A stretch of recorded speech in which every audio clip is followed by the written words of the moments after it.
Chapter 10. December 13, 1986 was one night I'll never forget. We flew to Toronto and drove down to Hamilton, Ontario, to the Cops Coliseum where I'd wrestled many times before.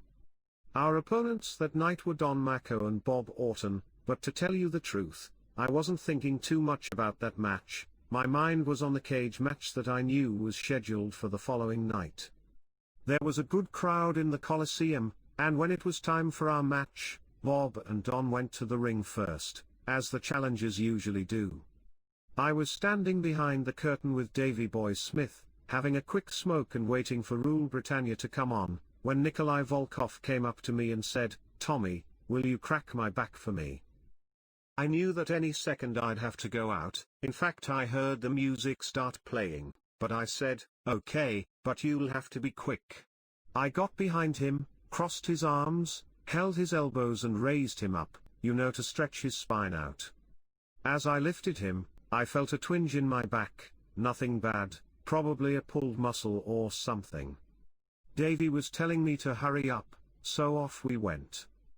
I got to the ring, felt okay, and for the first 5 or 10 minutes the British Bulldogs were looking fantastic. Whatever we did right. Then it came round to that time in the match when we were about to get a good hiding. Davey tagged me in, I grabbed Don Macko in a side headlock, and he shot me off to the ropes. I came back, gave him a big tackle, but he came back up like a monster. I did the same again, headlock, off to the ropes, ran back, only this time he dropped, flat on his belly, so I had to jump over him to get to the other ropes. I don't know what I'd planned to do after that, because, as I jumped, literally in mid-stride, I felt something go in my back. I can't really describe the feeling, except that I felt this terrible sharp pain and crumpled to the mat. I couldn't get up, I couldn't move my legs, I just lay there in agony, wondering what had happened. The people in the arena started booing and chanting bullshit, and fun, and to be honest, that's what it must have looked like. I lay there, not moving, the pain was so bad, I couldn't think straight. Then I saw Don get up. He didn't seem to realize there was anything wrong, and started laying into me with his boots. I was trying to say, "Don, don't kick me for fuck's sake," but I don't think any words came out. Somehow, I managed to haul myself, just using my arms, to the edge of the apron and over the side. I know I was counted out because Davey Boy Smith was still on the apron holding his little tag rope.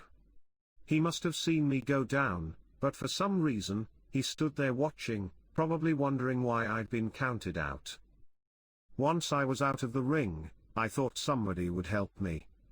But the next thing I saw was Mr. Fuji standing over me with a folded chair in his hands. He hadn't realized there was anything wrong either, and started hitting my leg with the chair. I lay there on the concrete, in so much pain, saying, "No, Fuji, please, no." Eventually, when he saw that I wasn't moving, he stopped, and that's when they all realized I was hurt. They brought a stretcher out to ringside and got me back to the dressing room. I was nearly passing out with the pain. As they carried the stretcher out to the ambulance, my left leg started twitching violently, and the paramedics cut my wrestling tights off with scissors and strapped it down to keep it still. I found out later it was nerve damage in my back that was causing it, but at that point, I had no idea what was wrong. They took me to a hospital in Hamilton, but there were no empty beds. So they gave me a painkiller, an injection of Demerol or morphine, and left me in the corridor on the stretcher. I thought to myself, these bastards don't believe I'm hurt because I'm a wrestler. King Tonga came with me in the ambulance, and stayed with me all that night. Davey Boy Smith just got changed and went back to the hotel. Eventually an ambulance came from Toronto to take me to the airport, and somebody called Vince McMahon to tell him what had happened. When they got me on the plane, they had to put 3 seats down for the stretcher, but Vince sorted all that out, and paid for the seats. When we landed in Calgary, another ambulance was waiting to take me straight to Holy Cross Hospital, where I hoped they were going to find out what had happened to me. I knew it must have been bad, from the way I went down and lost control of my legs. I also knew I wouldn't be wrestling any cage matches for a while. This was Brutus Beefcake's lucky day, and he didn't even know it. I had to wait hours, first to see a doctor, then to be x-rayed, and then to see another doctor. Then they took me for another test, which they said would show up in more detail the damage in my back. I was strapped to a table, and a nurse gave me an injection in my leg. Then the doctor appeared holding the longest needle I'd ever seen. I said, excuse me, but what's that? He told me he was going to put the needle into my spine and draw off the spinal fluid, from my neck right down to my tailbone, and inject some dye that would show up on the monitor. The tests showed that I'd ruptured 2 discs, next to the 4th and 5th lumbar vertebrae, and I needed surgery straight away. The doctor also told me there could be some nerve damage, which was why I was having trouble with my left leg. I went into surgery a couple of days later, and the operation took about 6 hours. But when I came round from the anesthetic, what worried me more than anything was my left leg, the one that had kept twitching when I was on the stretcher. Now it was paralyzed, I couldn't move it and I couldn't feel it. The surgeon who did the operation came to see me, and he told me that it was caused by pieces of the damaged discs getting lodged between the nerves, but he also told me that the loss of feeling was only temporary. So there I was, lying in a hospital bed, trying to come to terms with what had happened. One minute I'd been running across the ring to nail Don Mako, and the next, I couldn't even stand on my own 2 feet. I knew it hadn't really happened just like that. Not on that night. I'd been storing up trouble for myself, for my body, for years. I knew what had caused it as well, those crazy matches I used to have with Sayama. In the space of one match we'd give each other more piledrivers, back suplexes, body drops, than most wrestlers would tolerate in a week. In my mind, it was like hammering a car till the shock absorbers go, and that was what had more or less happened to my back. A few days after the surgery, 3 back specialists came to see me. They explained to me again what the injury was, and about the nerves being affected. I told them I was worried about my leg, but they said the feeling would eventually come back, a bit at a time. And they were right, to a point. After a few weeks the feeling did start to come back in my leg, but it never came back properly in my foot. Never. Then I heard the words I really didn't want to hear. Mr. Billington, we really think it would be in your best interest to find another line of work. I just wasn't prepared for that. I was only 28. So, to myself, under my breath, I said, bollocks to that. I'm too young. But to the doctor I said, I'm sorry, but no, I'm going back in that ring. And even though at that point I couldn't walk, never mind wrestle, I meant it. I never told anybody what the doctors had said, not Michelle, who was already worrying about me being away from work for a long time, and not my dad, who came out with my mum to stay at my house in Calgary for a few weeks. Funnily enough, I had already tried to get injury insurance. I went to an insurance company in Calgary, and at first they said no problem, until I told them what I did for a living. Then they said it was out of the question. You are in a high-risk occupation, Mr. Billington, and we can't insure you against injury. Now I would bet that like everyone else, these people thought professional wrestling was easy, that nobody ever gets hurt, and we all know exactly how to land. In other words, there was no risk to it at all. But they wouldn't insure me? I know some wrestlers did get injury insurance with one of the big companies, Kurt Hennig for example, but for me, there was no chance. The savings I'd had gone toward the deposit for my house. As far as I could see, I had no choice. I had to go back to work. And wrestling was the only job I knew. I heard from a couple of the wrestlers while I was in hospital, and I remember Roddy Piper calling me to ask if I needed anything, money-wise. But I said I was okay. Piper, I always liked. He wasn't what you would call a wrestler, more of a brawler, but what a talker. He was fantastic with a microphone. I went on Piper's pit once, on my own, and he was shouting his mouth off about how hard he was. I was on steroids then, and I said, "Mr. Piper, do me a favor. Put your mic down and get your ass in that ring with me, right now." Anyway, he threw the microphone down on the floor and just walked off the set and back to the dressing room. But yeah, Piper was a good man. And at least he thought to call me. Davey Boy Smith, who I hadn't seen or heard from since the night I got injured, finally showed up at the hospital, with his wife, Diana Hart Smith, and a press photographer. And those two pricks posed at the side of my bed, had their picture taken, and went. They never came to see me again. The next day that picture made the front page of the Calgary Sun newspaper. Brett rang me, and came to see me, a couple of times while I was in the hospital. The first time he came was maybe a week or so after the operation. He said, "Tom, you're looking all right." I said, "Yeah, on the outside maybe, but not inside. I'm not being funny, Brett, but I'm fucked." A few days later he was back, and this time he told me he'd been talking to Vince. He said, "Vince asked me to get the tag team belt off you and take it back to Stamford." I said, "Oh? Right." Brett looked at me, a bit hopefully, like he wasn't sure he'd heard me right. Then I said, "Tell Vince he can fuck off." Brett's face dropped. Well, I'm sure Brett had ideas in his own mind about those tag team belts. And although he was my brother-in-law and I did like him, business was still business. He said, "Look, Tom, Vince needs those belts, and he doesn't want to run a tournament because it will take too long."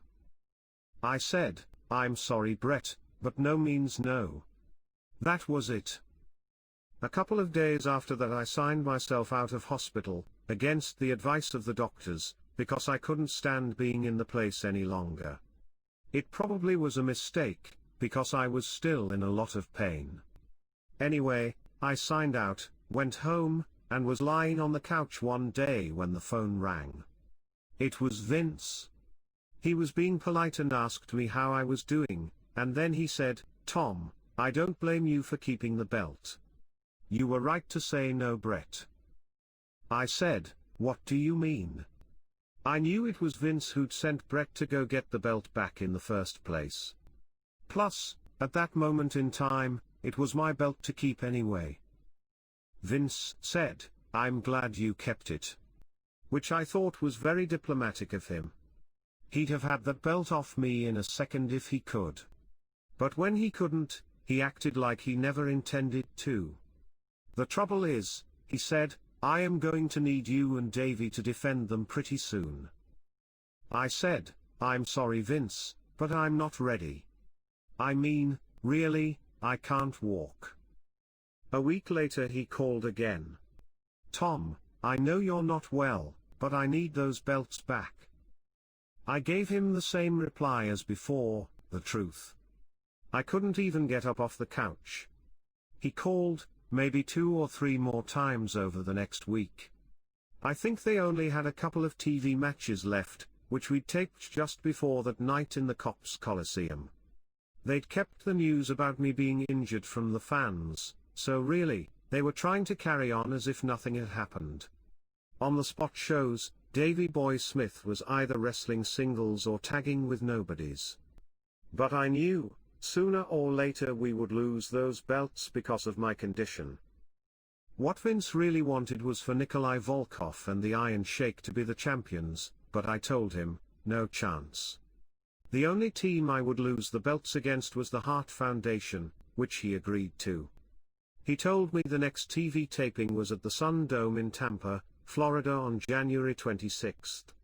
It was still too early for me. I couldn't walk 5 paces without help, but I said to Vince, "Okay, I'll do it, but I'll need somebody to help me. I can't do this on my own." Arnold Scarland's son, George, was a wrestler in Calgary, and Vince agreed to pay for his plane ticket so that he could come with me to Florida and then take me home afterward. We made it to the Sun Dome, and I'm sure, some of the wrestlers were shocked at seeing me, the Dynamite Kid, in a wheelchair, plus without the steroids and the workouts. I'd lost all that weight. I'd already taken some painkillers, but the only way I could walk down the aisle to the ring was by linking arms with Davey Boy Smith. He was practically carrying me, because I didn't have the strength to walk on my own. We set off, and the fans were shouting, "Dynamite, go Dynamite, come on." But I knew I must have looked bloody awful. Just before we got in the ring, Brett and Jim jumped us from behind. One of them cracked me on the back of the head. I hit the floor and I stayed there. Davey got in the ring, where they double-teamed him, on and off, for the next few minutes. And that few minutes was all it took to end our reign as the WWF World Tag Team Champions. Over the next few weeks all I could think about was getting back in shape. A couple of times the pain became so bad I had to go back into the hospital, but slowly, it did start to ease just a little bit, and as soon as I could, I started training again. Just light stuff, maybe 1 day and then 2 days a week. But within a few weeks, I was working out in the gym every day, and I started taking my steroids again, building myself back up. I needed to get back to work, not just because I'd put my mind to doing it, but because I needed the money, badly. A regular job which paid maybe $300 or $400 per week was no use to me, not when I could get $20,000 just for one WrestleMania. WrestleMania 3 was coming up at the end of March, and I was planning to be ready for that event. Deep down I knew I wasn't really up to it, but I needed the money. After WrestleMania 2, Vince had to come up with something special. And he did. He filled the Silverdome in Pontiac, Michigan, with 93,000 fans, which was an incredible sight. Not long after that, Pope John Paul came to the Silverdome, and only about 35,000 people came to see him, which was great. The WWF outdrew the Pope. Hulk Hogan defended his title against Andre. Ricky Steamboat took the Intercontinental title from Randy Savage, and Harley Race was wrestling the Junkyard Dog, which, in my opinion, was a bit of an insult for an 8-time NWA champion. To be honest, I was surprised that Harley came into the WWF at all. He'd been promoting the Kansas City and St. Louis NWA territory with his partner Bob Geigel, but when the WWF moved in, Harley had made life difficult for them, threatening them with buckets of acid, and locking the arena doors, so they couldn't get the ring up. He was just looking after his own business, but he was never going to win. And then one day, when we just arrived in Toronto and were checking into the Howard Johnson Hotel, who did I see checking in at the same time but Harley Race? I didn't know he was coming into the WWF, so I said, "What are you doing here?" He said, "Tommy," in that laid-back way that he talked, "if you can't beat them, join them." And he did. I don't know whether it was for Vince's own amusement, or as punishment for all the trouble he'd caused the WWF down in St. Louis, but Harley ended up wrestling the Junkyard Dog all around the circuit, right into WrestleMania. But he never complained. He'd just get down on his hands and knees with Junkyard would headbutt him, and Harley would roll out of the ring. After every match I'd say to him, "Great match that, Harley." But apart from that, at WrestleMania 3 the Hart Foundation was still the tag champions, although that was mainly down to the fact that they had help from the heel referee, Danny Davis. Vince decided to run a 6-man tag match, the Hart Foundation plus Danny Davis against the British Bulldogs and Tito Santana. I don't remember too much about that match, except that it was short, and to tell you the truth, I felt awful all the way through it. I felt terrible.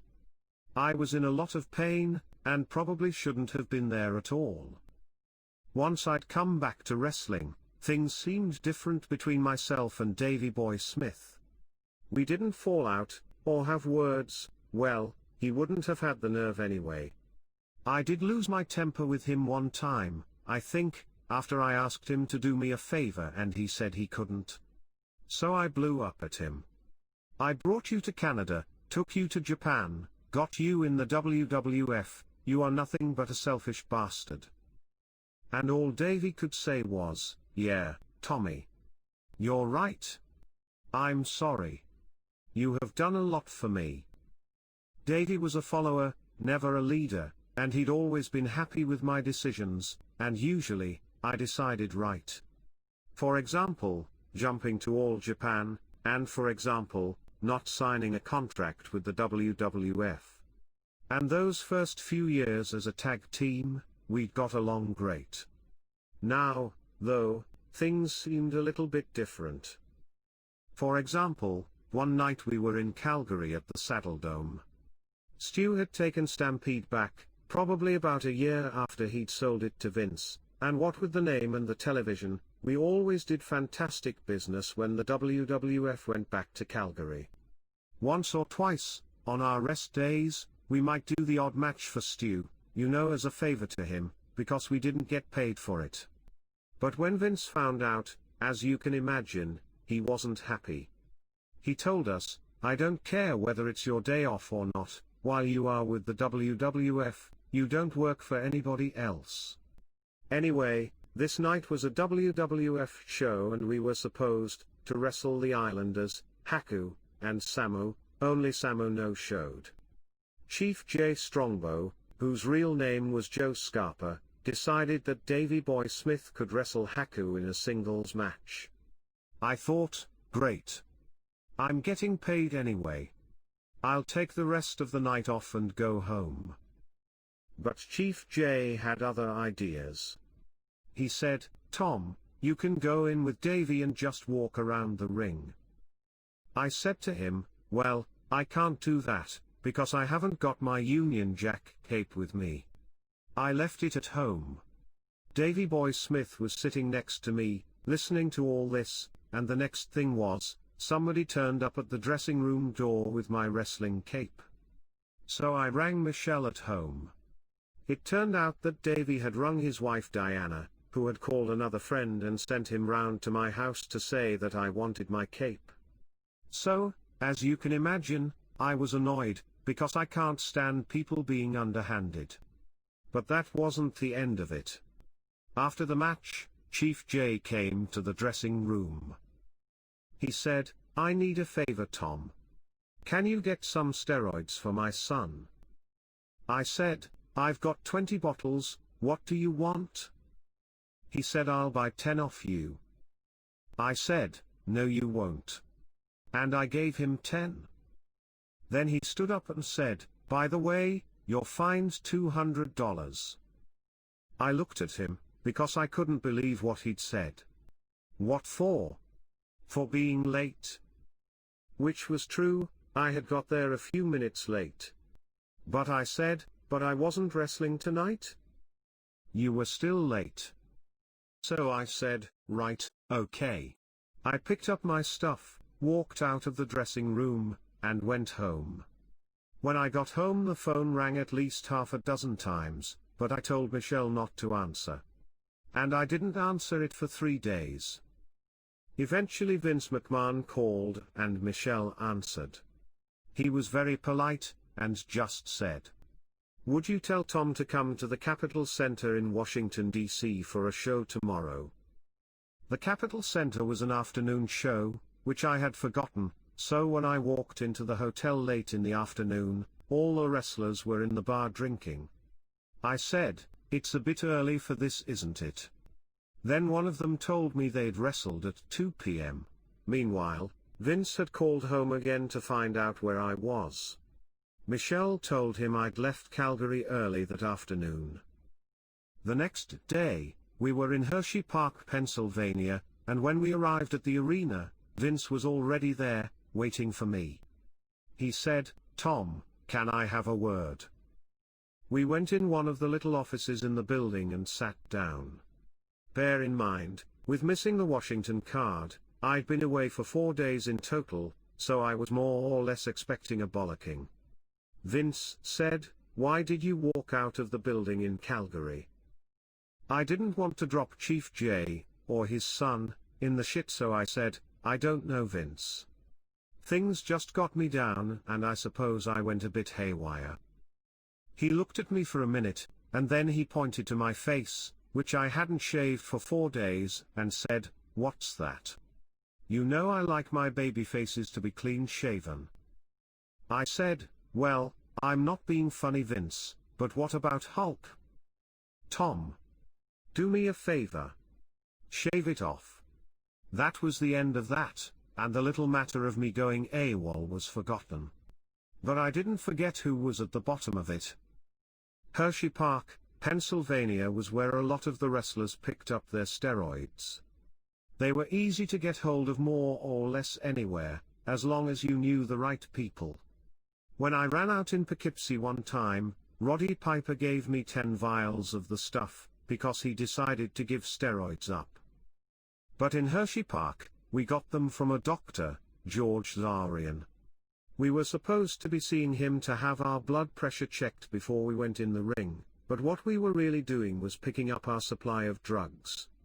We all come out of the examination room, not that we'd had an examination, with our little brown bags, lucky bags, and that was our Valium, Halcion and steroids, but not cocaine. And bear in mind, I'm talking about the majority of wrestlers in the WWF at that time. There were different kinds of steroids, and sometimes you change from one to the other. There were water-based steroids, like Winstrol V, and oil-based steroids, like testosterone and decadurabolin. Most of the time I used testosterone. The first few months I was taking massive amounts, like 200 milligrams every day. But once I'd got the bulk and strength that I needed, I'd inject maybe every other day, 200 milligrams per 1 cc each time, it into alternate ass cheeks.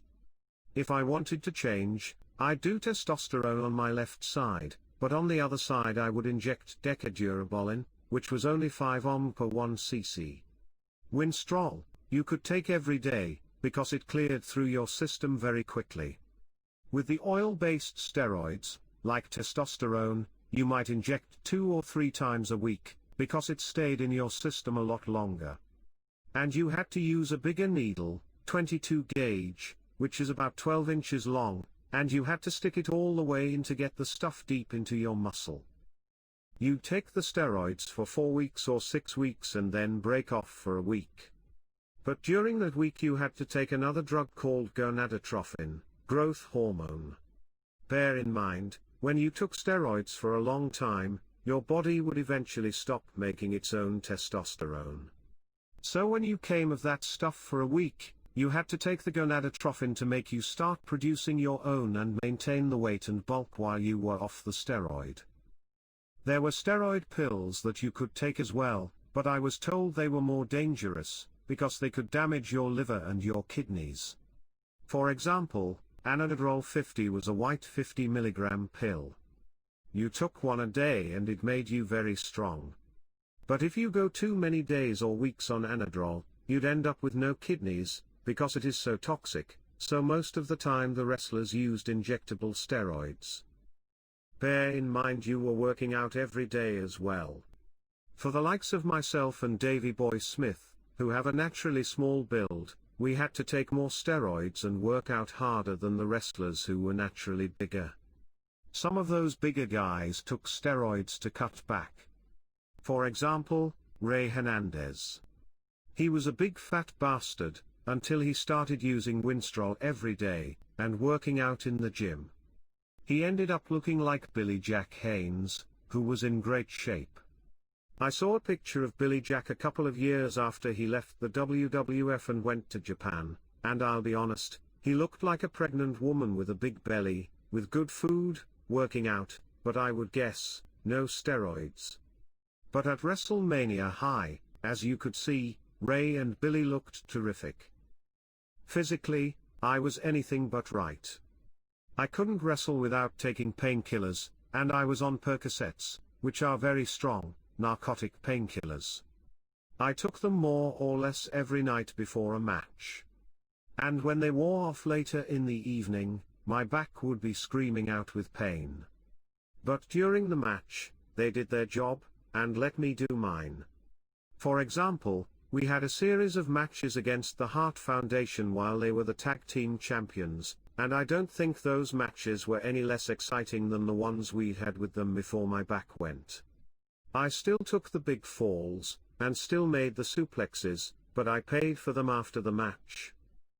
The Hart Foundation had Jimmy Hart as their manager. Like Dave Schultz, and like Brutus Beefcake, Jimmy Hart had got into the WWF for one simple reason: he was a friend of Hulk Hogan. At one point, he had words with Mr. Fuji, who at that time was the manager of Demolition. Most people were scared of Fuji, don't get me wrong, he couldn't fight or anything, but he could do a lot worse. In fact, he was well known for being one of the best, or worst, pranksters in the business. Anyway, the night after this little disagreement, we were wrestling in the Nassau Coliseum in New York. Fuji was getting ready to go to the ring, and went next door to Demolition's dressing room. But he left his bowler hat and jacket in our dressing room. So I picked up the bowler hat and put my fist through it, and put it back down next to his clothes. Then I rushed to the door, just in time to see Fuji coming back to get his stuff. I stopped him at the door and said, "Fuji, you know what I'm like, don't you? But I'm not being blamed for this one." He said, "Boy-san, what's wrong?"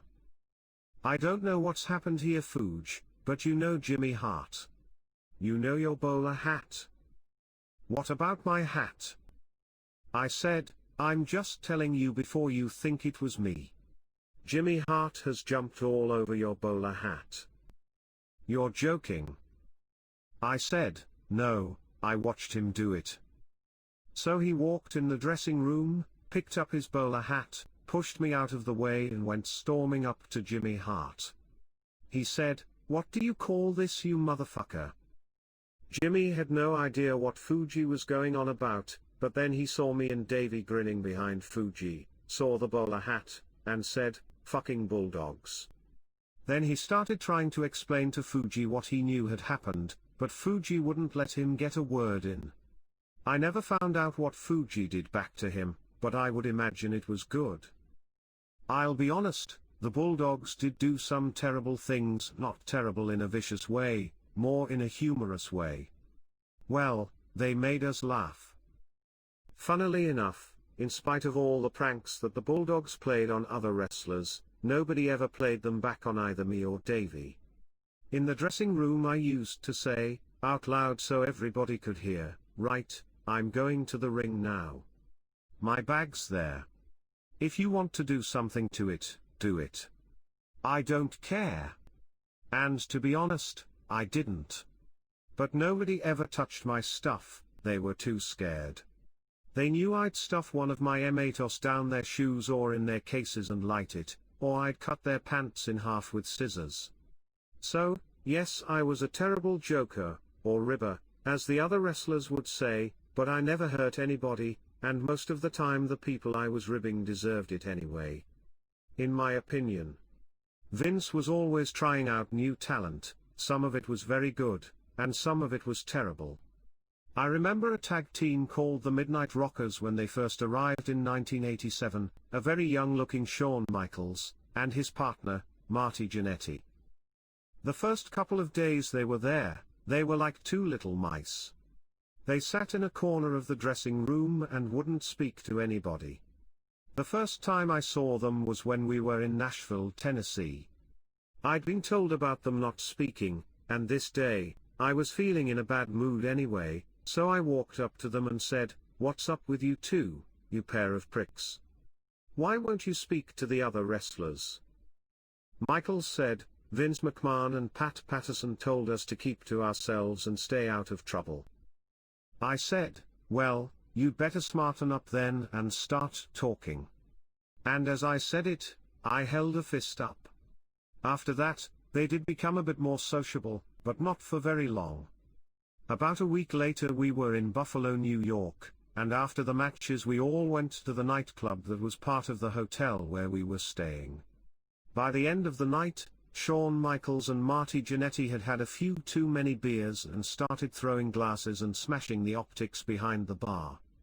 And like I told you before, the punishment for damaging property was getting fired. Which they were, more or less on the spot. But for a lot of wrestlers, for example the Iron Sheik, it didn't seem to matter because within a few weeks they'd be back. Which was what happened with the Midnight Rockers. I'll be honest, they were good wrestlers. I especially rated Shawn Michaels because he was so good for the fans, a great entertainer, and I wasn't surprised that he went all the way to the top with the WWF. One of the biggest shows on TV at that time, in America and in the UK, was the A-Team. And one of the stars of that show was Mr. T. He'd been involved in a few WWF shows, for example, WrestleMania 1 when he teamed up with Hulk Hogan, and WrestleMania 2 when he boxed Roddy Piper. Anyway, Hulk Hogan and a few other wrestlers were asked to appear in an episode of the A-Team, including myself and Davey Boy Smith. We only had what you would call a bit part, that lasted all of about 30 seconds right at the end of the show, and we filmed it in Gold's Gym in Los Angeles. The director gave us our instructions and then he said, "I need somebody to do a headbutt." Straight away I said, "I'll do it."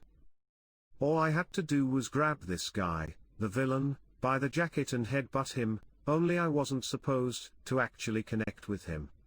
Well, I think I must have got overexcited, because I nearly knocked him out cold. But that one take was all it took. Some of the matches that I enjoyed most that year were the ones we had against Harley Race and Hercules Ray Hernandez. Harley Race was now King Harley Race, after winning a tournament for the King's Crown the year before. A couple of weeks after that event, they'd held the crowning ceremony, which was shown on TV. Like I've said before, King Harley liked his drink, whatever the occasion. On the night of the ceremony, they'd put a big throne in the middle of the ring, which Harley had to sit in while he was crowned. He was wearing a long purple robe, and Vince had booked the midgets especially for that night, to carry it for him. After the ceremony, with the music and the speech, which was all very solemn, Harley stood up, and Lord Littlebrook, who was the head midget, stood behind him and picked up his robe to carry it. So, the king, being a bit drunk, got through the middle and the top rope, but as he stepped through, he missed the apron. He went over the edge, and landed on his head. As he started to fall, Lord Littlebrook tried to hold him back with his robe. He was heaving back and pulling it tight, but the force of Harley's fall catapulted the midget straight through the ropes, right on top of Harley. I'm sure it was meant to be a very serious occasion, but as you can imagine, all the fans were laughing. Anyway, Harley and Littlebrook picked themselves up and carried on walking back to the dressing room. But that was even funnier because Harley was trying to keep a serious look on his face, but his crown was crushed and hanging off the side of his head. He was great fun in the ring as well as out of it. I remember a dark match we had with Harley and Hercules in Hershey Park, Pennsylvania. After Davey had tagged me in, I came off the ropes at Harley, and he leapfrogged over me. I hit the other rope, ran back and he caught me with a scoop slam. Then he stood up and dropped his head on me. So I got up on my knees and started mocking him, as in what was that supposed to be? So then I slammed him, took 2 steps back and dropped my head on his. He got up and started mocking me. Nobody else would get away with doing that in the ring, either me or Harley, but that was how much respect we had for each other. Hercules Ray Hernandez was another good friend of mine, and he could be very funny at times. I remember one time, when he'd unpacked his bags in the hotel in a rush and arrived at the arena with only one wrestling boot. He was setting off for the ring when Vince stopped him and said, "Hold on a minute, what do you think you're doing?" Like he couldn't believe what he was seeing. Ray just said, very casually, "Oh, I'm sorry Vince, I've left my other boot in the hotel," as if it was something you did every day. And he went off to the ring with one wrestling boot on, like there was nothing wrong. Towards the end of the summer of that year, I'd managed to stay out of the hospital long enough to get back to wrestling a full schedule with the WWF. I was still having a lot of problems with my back, and there was no doubt that wrestling was only aggravating it. But I hadn't changed anything in my style. I still dived off the top rope, still did the snap suplexes, and still took the brunt of the landing from a superplex. And all of it was only possible because of the painkillers. I was addicted to them. A normal working day for me was, speed to wake me up in the morning to catch an early flight, Valium to make me sleep on the plane, Percocet just before the match, then we'd wrestle, hit the beer, and the cocaine, until the early hours, before taking another Valium to put me to sleep at night. I was in good company, because the majority of wrestlers all shared more or less the same lifestyle. And I enjoyed that lifestyle. I can't lie about that, I did. Once you got used to it and you were making good money. Now I see it for what it was. We were living life in the fast lane, some of us faster than others.